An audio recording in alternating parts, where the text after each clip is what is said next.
आज की क्लास में हम लोग लास्ट कॉन्सेप्ट देखेंगे जो समय दूरी चाल पर आधारित है। इससे संबंधित कुछ प्रश्न और कुछ कॉन्सेप्ट देखेंगे। फिर उसके बाद नेक्स्ट क्लास में हम लोग इससे रिलेटेड जो नेक्स्ट चैप्टर है उसको सॉल्व करेंगे। देखिए यहाँ पर जो बेसिक फार्मूला है वह है चाल बराबर दूरी बटा समय। ठीक, ये बेसिक फार्मूला है और इसी फार्मूले से हमारे पास और भी फार्मूले निकलेंगे, जैसे दूरी बराबर चाल गुणे समय। ठीक है, और समय बराबर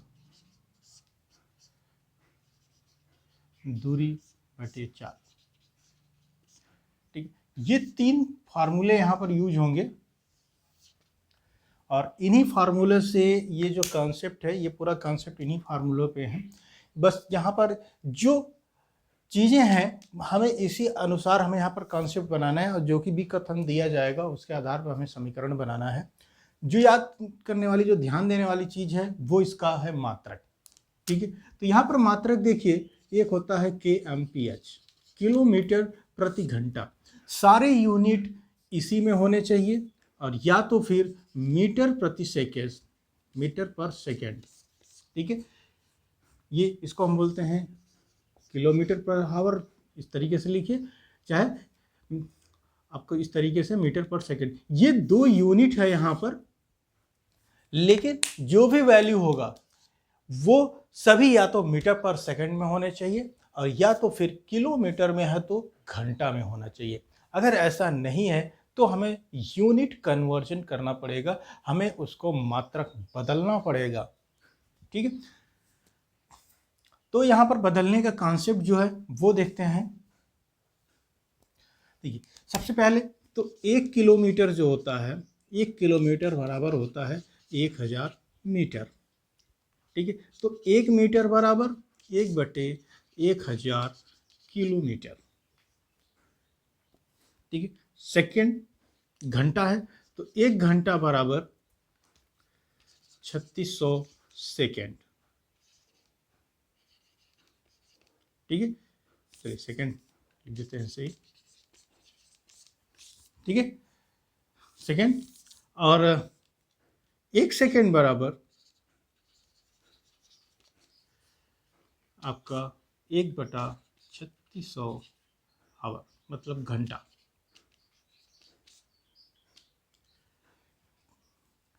ठीक है, तो ये था यूनिट। हमें इस तरीके से हमें चीज़ें यहाँ पर बदलना है और सबसे इम्पॉर्टेंट जो चेंजिंग करना है वो है, अगर डायरेक्ट अगर हमें बोला जाता है कि kmph से, किलोमीटर प्रति घंटा से हमें मीटर प्रति सेकेंड में चेंज करना है तो इसके लिए हमें क्या करेंगे। तो ऐसा जब हमें बोला जाएगा तो हम इसमें 5/18 से गुणा कर देंगे। ठीक है, से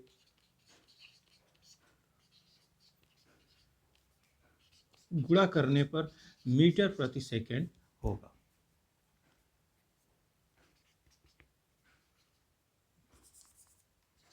ठीक है, चलिए, तो कि एमपीएच से मीटर प्रति सेकेंड में बदलना है तो 5/18 से हम गुणा कर देंगे, और अगर मीटर प्रति सेकेंड से kmph, किलोमीटर प्रति घंटा में अगर बदलना है तो हम 18/5 से गुणा करेंगे।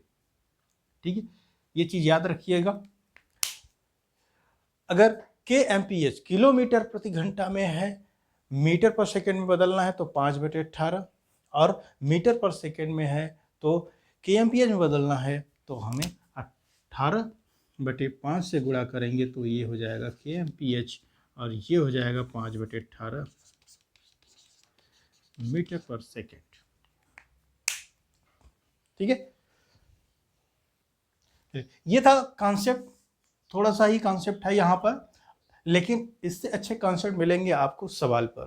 ठीक है, ये चीज़ें आपको यहाँ पर ध्यान देना है। ये तो फार्मूला आपके दिमाग में हमेशा होना चाहिए, और कुछ चीज़ें हैं जो यूनिट कन्वर्जन है ये हमें याद होना चाहिए, और साथ में अगर हमें डायरेक्ट कहीं कन्वर्ट करना पड़े तो हमें ये चीज़ें याद होनी चाहिए। अगर हम किलोमीटर प्रति घंटा से कर रहे हैं तो 5/18 मीटर पर सेकंड होता है, और मीटर पर सेकंड में से अगर किलोमीटर में बदलना है तो 18/5 किलोमीटर प्रति घंटा। चलिए एक एग्जाम्पल देखते हैं, उसके बाद कॉन्सेप्ट थोड़ा सा और क्लियर होगा। चलिए देखिए, एक सवाल है यहाँ पर, एक रेलगाड़ी जिसकी लंबाई 270 मीटर है एक खंभे को 9 सेकंड में पार करती है, उसकी चाल किलोमीटर प्रति घंटा यानी किमी प्रति घंटा में और या फिर kmph में ज्ञात कीजिए।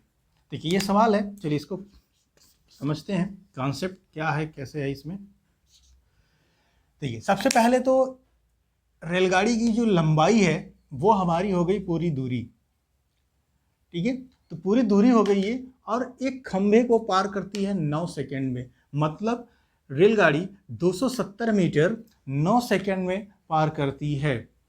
तो हमें चाल ज्ञात करनी है, तो चाल अभी देखिए यहाँ पर मीटर और सेकंड है यहाँ पर, तो हम इसको मीटर और पर सेकंड में ही ज्ञात करेंगे और लास्ट में हम इसको किलोमीटर प्रति घंटा में बदल देंगे।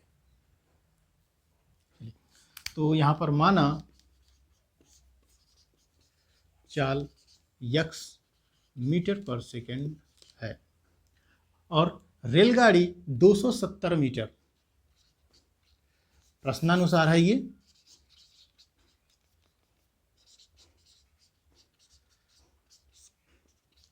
रेलगाड़ी 270 मीटर 9 सेकेंड में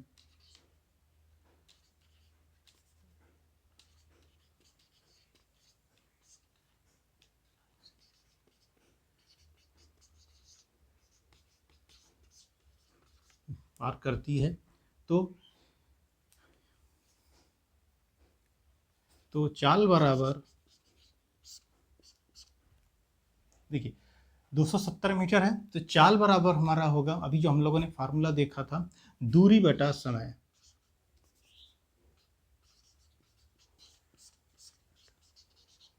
समय तो दूरी कितनी है 270 मीटर और समय कितना है 9, तो सेकंड, तो ये हो जाएगा 30 मीटर प्रति सेकंड। तो चाल जो हमें मिली 30 मीटर प्रति सेकंड, लेकिन हमें ज्ञात करना है kmph में, तो यहाँ पर मीटर पर सेकंड से हमें करना है किसमें, kmph में, ठीक है, किलोमीटर प्रति आवर में। तो 30 गुणे किस में बदलना पड़ेगा, 5/18 नहीं 18/5 से हमें यहाँ पर गुणा कर देंगे, ठीक है, 18/5 से गुणा कर देंगे, तो ये हो जाएगा हमारा किलोमीटर प्रति घंटा में kmph। 18/5 तो यहाँ पर ये हो जाएगा 6 और ये हो जाएगा 18 के 108 kmph, ठीक है, 108 किलोमीटर प्रति घंटा। तो यहाँ पर देखिए मैंने डायरेक्ट कन्वर्ट किया है मीटर पर सेकंड से किलोमीटर पर सेकंड में, तो किलोमीटर पर सेकंड में बदलना है तो 18/5 से हम गुणा करेंगे, अगर इसका रिवर्स करना है तो kmph से मीटर तो हमें 5/18 से गुणा करना होगा। जिस सवाल में आगे और भी एग्जाम्पल मिलेंगे, ठीक है। तो ये देखिए छोटा सा, बहुत ही छोटा सा एग्जाम्पल था ये, बस यहाँ पर फार्मूला में कैसे वैल्यू रखना है, बेसिक चीज़ें हम यहाँ पर चीज़ थी, बस इतना ही था। लेकिन यहाँ देखिए जो घुमाने वाली जो चीज़ होती है यहाँ पर होती है, रेलगाड़ी की लंबाई दी गई है तो हमें यहाँ ये देखना है, और एक खंभे को 9 सेकंड में पार करता है, ठीक है। तो यहाँ पर जो दूरी और समय है जो था वो हमें यहाँ से मिला है, ठीक। मिलते हैं नेक्स्ट नेक्स्ट क्वेश्चन देखते हैं, अभी एक एग्जांपल और देखते हैं, उसके बाद नेक्स्ट जो एग्जांपल है वो और इम्पोर्टेंट है। देखिए हमारा अगला एग्जांपल है, यहाँ पर इस कॉन्सेप्ट को देखते हैं। देखिए एक यात्री 24 किलोमीटर प्रति घंटा से चलता है तो वह नियत स्थान पर समय से 5 मिनट देर से पहुंचता है, और यदि वह 30 किलोमीटर प्रति घंटा से चलता है तो वह नियत स्थान पर 4 मिनट पहले पहुंच जाता है। तो नियत स्थान की दूरी ज्ञात कीजिए। देखिए सबसे पहले तो माना नियत स्थान की दूरी x किमी है, x किलोमीटर है। ठीक है, समय को पहले मिनट में है, इसको घंटा में बदलते हैं। तो 5 मिनट समय 5 मिनट बराबर 5/60 घंटा बराबर 1/12 घंटा। ठीक है, समय 4 मिनट बराबर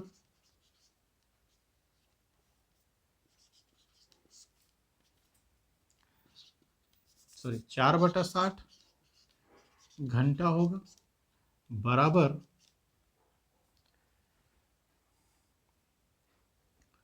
मुझे मिटाना पड़ जाएगा, चलिए कोई नहीं, 1/1 कट जाएगा 15 घंटा। ठीक है, तो देखिए यहाँ पर जो हमने मिनट था उसको हमने घंटा में बदल लिया है। अब आगे देखते हैं जो कॉन्सेप्ट है उसके हिसाब से अब इन कॉन्सेप्ट को लगाते हैं। तो यहाँ पर देखिए सबसे पहला जो हमारा कॉन्सेप्ट है वो समय है। तो समय बराबर, एक फॉर्मूला है यहाँ पर, समय बराबर दूरी बटे चाल, दूरी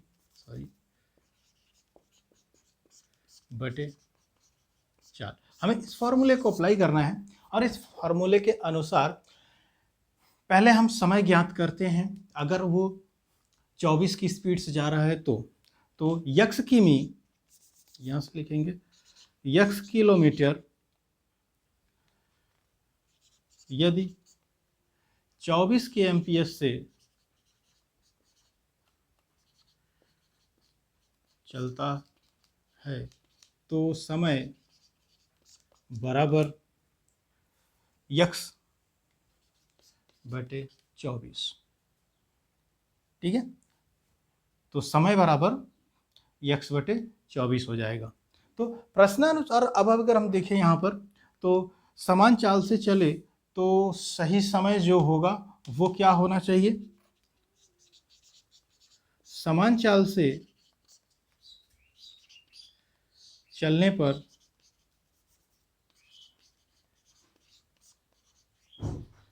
सही समय,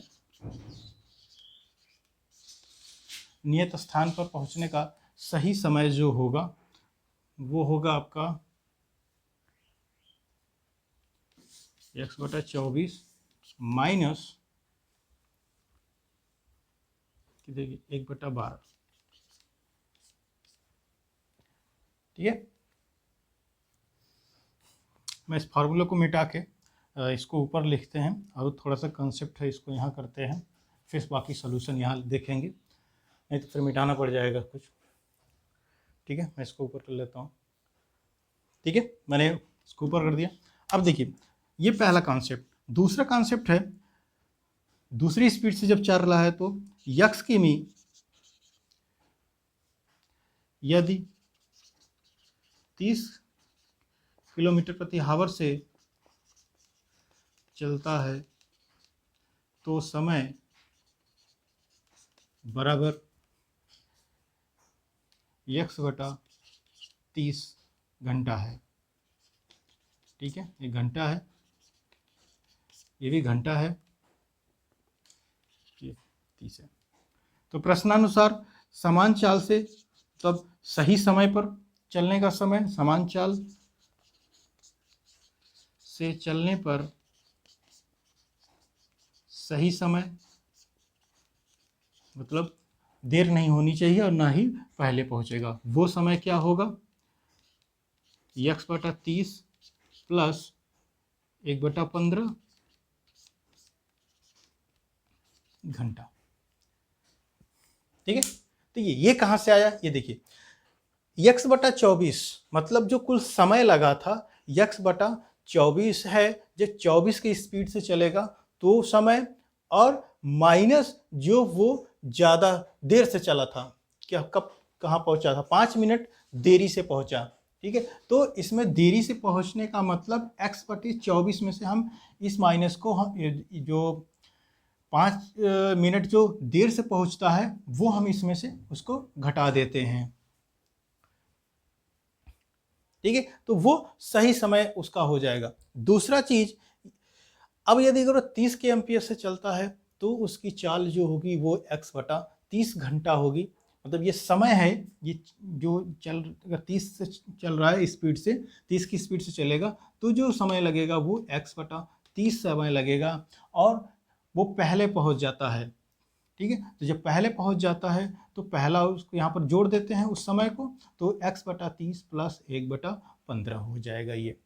ठीक है, देरी से पहुंचा है तो हमने उसमें माइनस कर दिया, और पहले पहुंच गया तो जो ज़्यादा समय लगा था वो हमने इसको जोड़ दिया यहाँ पर। अब यहाँ पर क्या करना है, देखिए, अब इन दोनों स्थितियों में, दोनों स्पीड में जो सही समय प्राप्त हुआ है उसको बराबर कर देने पर, ठीक है, दोनों चाल से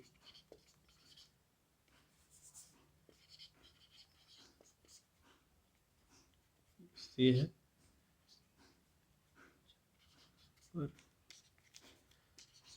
लगा समय बराबर करने पर, ठीक है, ये हमने बराबर कर दिया।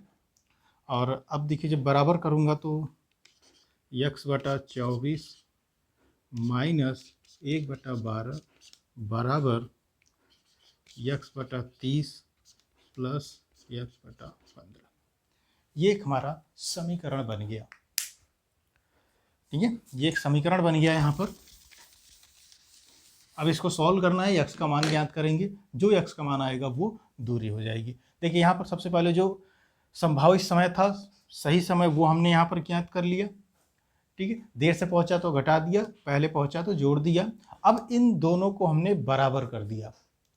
ठीक है, तो बराबर करने पर हमें वो दूरी मिल जाएगी जो एग्जैक्ट, जो उसकी दूरी होगी जो इन समय में वो चलेगा, और उस दूरी को जो वो तय किया है वो यहाँ पर दूरी हमें ज्ञात करनी है, नियत स्थान की दूरी ज्ञात करनी है हमें यहाँ पर। ठीक है, तो वो स्थान की दूरी क्या है वो हमें यहाँ प्राप्त हो जाएगा। अब यहाँ देखिए, इसको पहले पंचांतर करते हैं, x/24 माइनस x/30 बराबर 1/15 प्लस 1/12। ठीक है, आप चाहे पंचांतर करिए चाहे डायरेक्ट क्रॉस मल्टीप्लिकेशन करिए। मैं क्रॉस मल्टीप्लिकेशन कर देता हूँ। 30x माइनस 24x बटे 24 गुणे 30 बराबर 12 प्लस 15 बटे 15 गुणे 12। ठीक है, मैंने गुणा कर दिया है, डायरेक्ट क्रॉस मल्टीप्लिकेशन किया। आप एलसीएम लेके भी इसको सॉल्व कर सकते हैं। आप चाहे 24-30 का एलसीएम लीजिए, फिर फाइनल आंसर लाइए। अब देखिए, 30x में से 24x जाएगा तो ये हो जाएगा 6x बटे 24 गुणे 30। अभी मैं इसको एक ही रहने देता हूँ, बराबर ये हो जाएगा 12 और 15, 27 बटे 15 12। ठीक है, चलिए थोड़ा सा इसको रिपीट कर लेते हैं। 6 से ये कट जाएगा 5 बार में, और ये हो जाएगा आपका x बटे 5 चौक 20, इस 24 को ही काटना चाहिए था, 5 चौक 20, 5 10 2 12। ठीक है, ये हो जाएगा आपका 120 बराबर, और ये हम कट करते हैं इसको 3 से, तो 3 बार काटेंगे तो ये 9 बार जाएगा, और ये हो जाएगा 5 बार। ठीक है, और फिर ये 3 से कटेगा, 3 बार जाएगा, और ये बार जाएगा 4 बार, ये हो जाएगा 3/5 20, ये हो जाएगा 3/20। अब इसको सॉल्व करना है, और तो यहाँ से मुझे यक्स बराबर निकालना है। देखते हैं इसमें से दिख रहा है, तो यक्स बराबर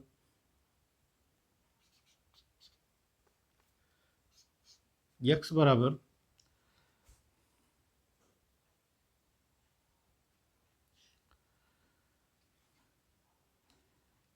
75 होगा, भट्टी में गुणा में हो जाएगा 3 गुणे 120/20।